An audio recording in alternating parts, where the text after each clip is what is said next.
monotheism, which is the idea of one true God. And as I said last class, this marked an intellectual revolution in human history. And from monotheism, we developed three new ideas, which are money, individual, and the nation state. It's important to note that these ideas have always existed in human history, but with monotheism, these ideas became the dominant paradigms. And together, they will give us modernity and create the world that we live in today. Okay, so that's what we discussed last class. And remember, last class, we also discussed that this created a lot of problems for us. There are a lot of benefits, but there are also a lot of consequences. Okay, so we're going to continue the story of humanity today. And today, I want to focus on a very specific question. Why do societies rise and why do they fall? Okay, and I know that these first few classes may seem abstract and theoretical, but that's because we're developing the analytical models in order to better understand our world. So as we move on, we will start looking at very concrete examples. But for the first few classes, please be patient. We are going to develop the theory to understand the world. All right? So let's discuss societies, why they rise, and why they decline. Now, unfortunately, we live in a world in decline. So there are lots of signs that the world is in decline. What are these signs? Shout out some signs. Yeah, very good, okay? So you have conflict and wars. You look at the situation in Ukraine. Look at the situation in the Middle East. But also, you may have seen the news and you have seen conflicts arising in Southeast Asia, Thailand, Myanmar. Also, Trump is about to send US troops to Mexico and Venezuela. Okay, so we live in a world of conflict. And that tells us that the world is in decline. What are some other signs? Environmental issues. Good, yes. So you have climate change. Okay, we are putting too much pressure on the environment, so the air, the water, the land is becoming much more toxic. Okay, good. What else? Good, yes, unemployment is going up. But not only that, but people's attitude towards work is declining. We live in an age when people don't take work that seriously. People are not as enthusiastic. They're not as motivated to work hard as before. And we call this in China the Bailan age, right? The age of Bailan, meaning let it rot. Like, who cares? Don't take things too seriously. In America, the term is called quiet quitting. Okay? You pretend to work, but you're not really working. What are some other signs?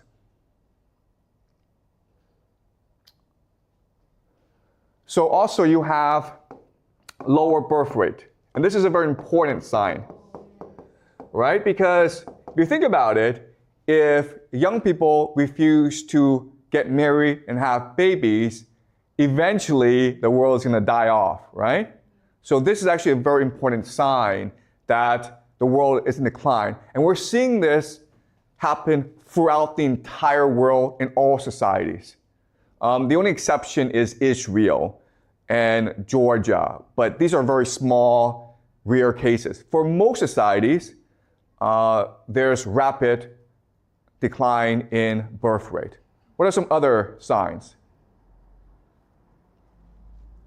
Okay, you see a lower standard of living.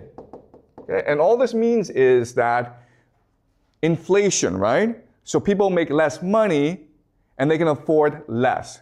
Prices go up, but people's wages go down. So that's another sign of decline.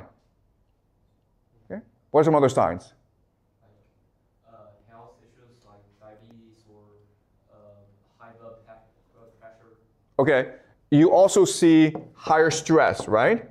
Higher stress, people feel more anxious, people feel more depressed, people feel more stressed. Emotionally, they feel drained. Okay, what else? Okay, people are less optimistic, right? Okay, greater pessimism.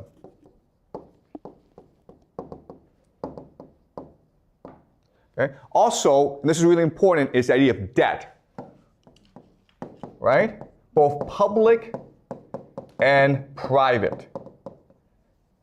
There are lots of governments around the world that are facing a fiscal crisis. A fiscal crisis just means that they spend more than they take in tax revenue. There are many families in China, in the United States, throughout the world that are heavily in debt. Okay, so debt is a huge issue for the world today. Also, lower cohesion and trust. And what this means is that people no longer trust each other as they did before. Society is less cohesive. If you walk on the street and you see a man on the street bleeding or hurt, you're less likely to help him. Okay, and this is very true not only in China, but also elsewhere as well. So lower trust issues. What are some other signs? People are less healthy than before. People are more stressed than before. People are less optimistic. So we can go on and on and on because the signs of rapid social decline are too many. Now, these are signs of decline. Well, if we look at rise, then obviously it's the opposite, right? Yeah. People are much more willing to trust each other. Rather than going into debt, people will save money. People are healthier. People are much more optimistic. People are having lots and lots of babies, right? People are employed. Okay? So these are all signs that society is in decline. The rise, it's the opposite.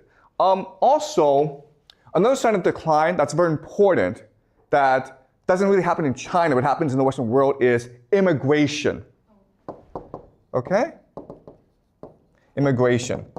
Immigration is a huge issue in the Western world, and we will discuss immigration in future classes. But immigration is a sign of decline because it reduces cohesion, okay? And it also reduces the standard of living, okay?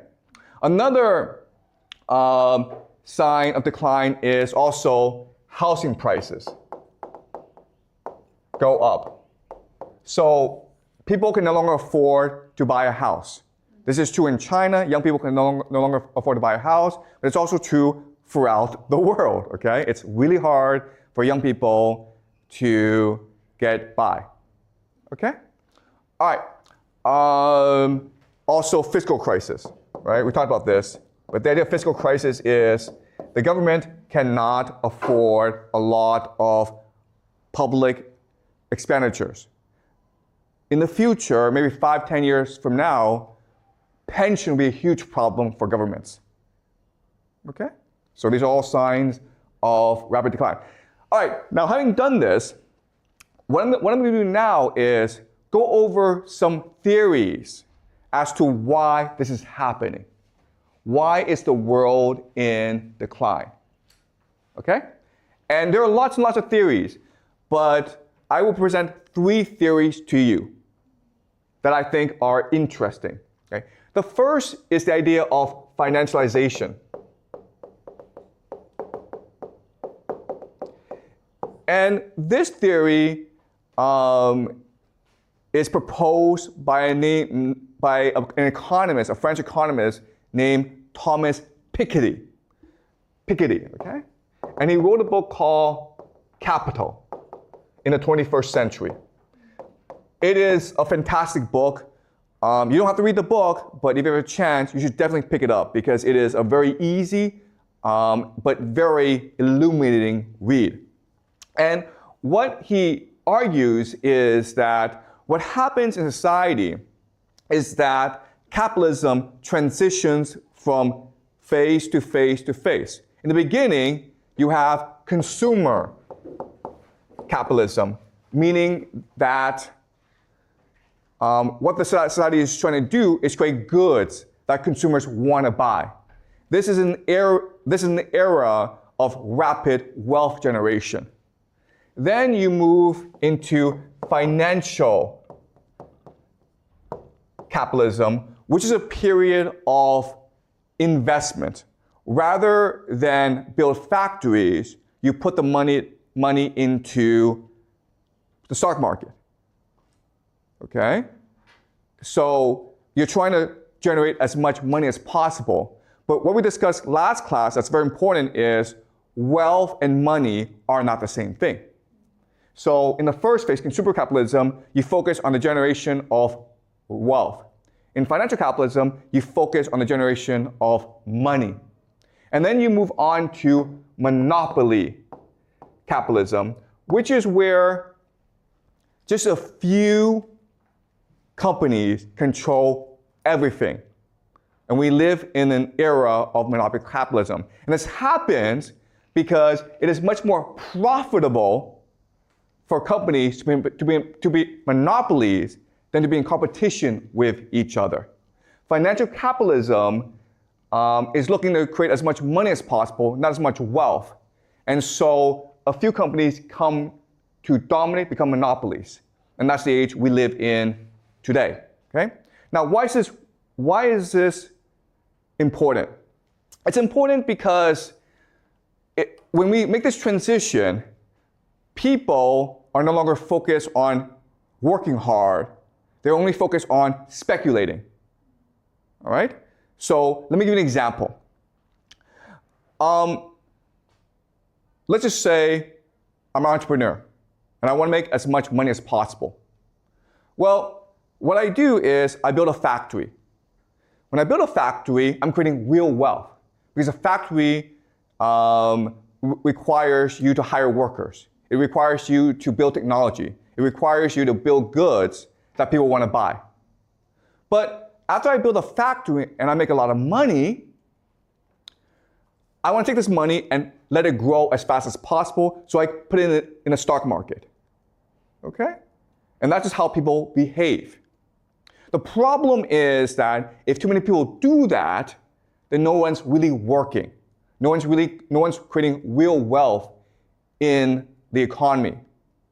The other problem is that because of the way capitalism is set up, if everyone's putting the money in the stock market grows too fast. And the real economy does not grow that fast, okay? And the difference is stark.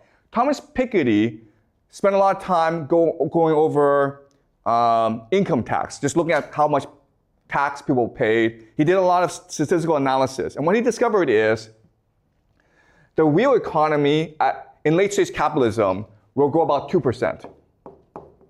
The financial economy will grow at 5%. Okay? And this is really key. What this is telling us is that if you have $1 million, you could choose to go and open a restaurant, or you could choose to invest in the stock market. If you open a restaurant, you will make at most $20,000 a year. But if you were to put it in the stock market, you would make $50,000 a year. So everyone's going to put all the money in the stock market, which allows for the stock market to increase. But the real economy is not improving. And therefore, you have all these issues arise. Greater unemployment, greater debt. No one's really working. Okay? So that's the idea of financialization. And what Piketty argues is that this is just a natural cycle. This is just a natural byproduct of capitalism. We live in an age of late stage capitalism.